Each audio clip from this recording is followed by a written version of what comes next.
안녕하세요, 생지입니다. 제가 또 교보문고에 갔다 왔어요. 그래서 읽은 책이 있는데 그 책의 제목이 립바닝클의 신부라는 책이거든요. 이게 이와이 슌지라는 일본의 영화 감독이 쓴 장편 소설이에요. 이와이 슌지는 러브레터의 감독이기도 하고요. 그리고 이 립바닝클의 신부라는 책도 영화로 작년에 나왔다고 하는데 근데 우리나라에서는 크게 흥행을 못했다고 하더라고요. 제가 어떻게 이 책을 알게 됐냐면요. 처음에 다른 책을 인터넷에서 검색을 해보다가 추천 책에 이 책이 뜨는 거예요. 립바닝클이 뭐지? 하는 생각에 내용을 확인을 해봤는데 너무 재밌어 보이는 거예요. 현대적인 요소도 들어가 있는 것 같고 생각을 해놨다가 교보문고에 가서 또 그 책을 조금 읽어봤는데 흡입력이 너무 좋았어요. 그 책이 뭔가 정말 어렵지도 않고 너무 쉽지도 않고 적당하게 읽을 수 있었고 책을 안 좋아하시는 분들도 뭔가 재밌게 읽을 수 있는 하여튼 책 자체가 재밌었어요.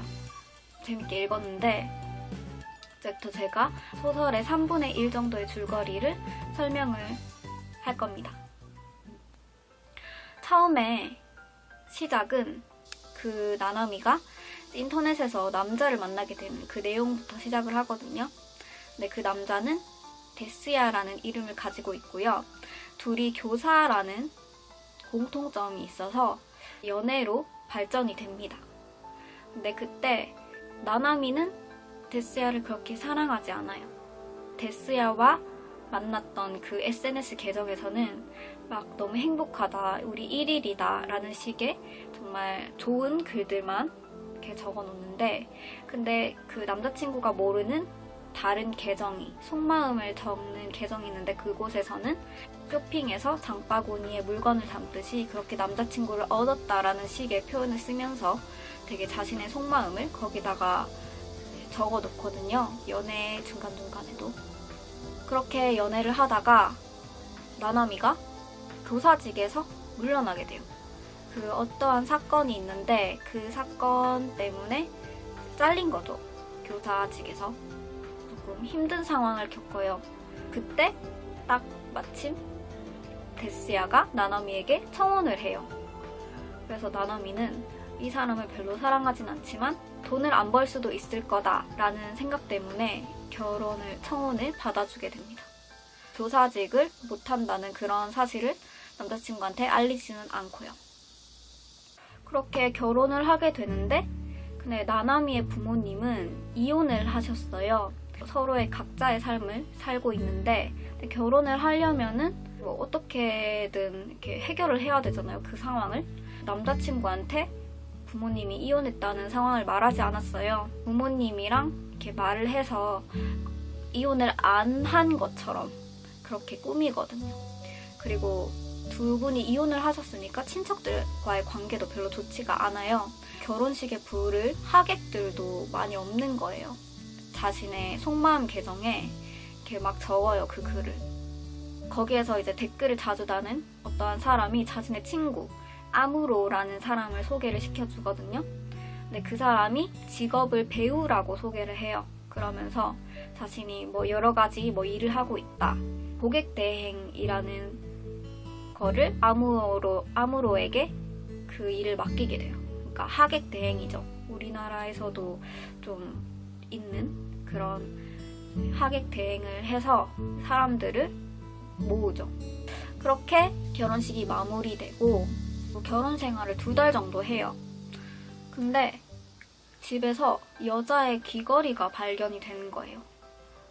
자기 말고는 다른 여자는 들어온 적이 없거든요. 시어머니나 뭐 그러한 분들도 아무도 초대를 하지 않았어요.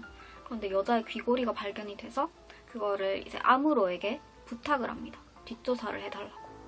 그때 아무로가 자신이 도움 줄 일이 있으면 무엇이든지 해주겠다고 자신한테 연락을 하라고 했었거든요. 그래서 그게 생각이 나서 아무로에게 요청을 하죠. 그러고 이제 기다리는 와중에 그 모르는 남자가 찾아와요.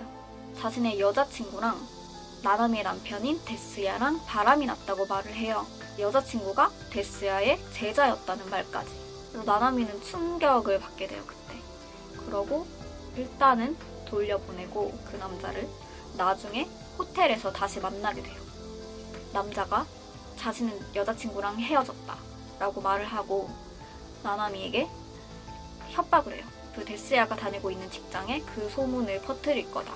안 그러면 위자료를 달라. 근데 나나미는 그 제안을 거절을 해요. 그런데 그 모르는 남자가 더 황당한 제안을 해요. 그게 안 되면 그러면 어차피 이제 자기 여자친구랑 데스야랑 바람이 났으니까 그 나나미랑 본인도 그렇게 한번 하루 동안 밤을 지새자, 같이 자자는 식으로 얘기를 하거든요. 그런데 나나미는 싫죠. 그래서 일단은 화장실로 대피를 합니다.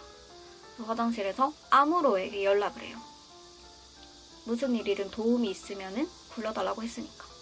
아무로에게 연락을 해서 일단은 시간을 벌고 있어요. 좀 불안함 속에서 자신은 이제 뭐 샤워를 하겠다라는 식으로 시간을 벌고 있었는데 갑자기 문에서 똑똑똑 소리가 들리더니 나오라는 소리가 들려요.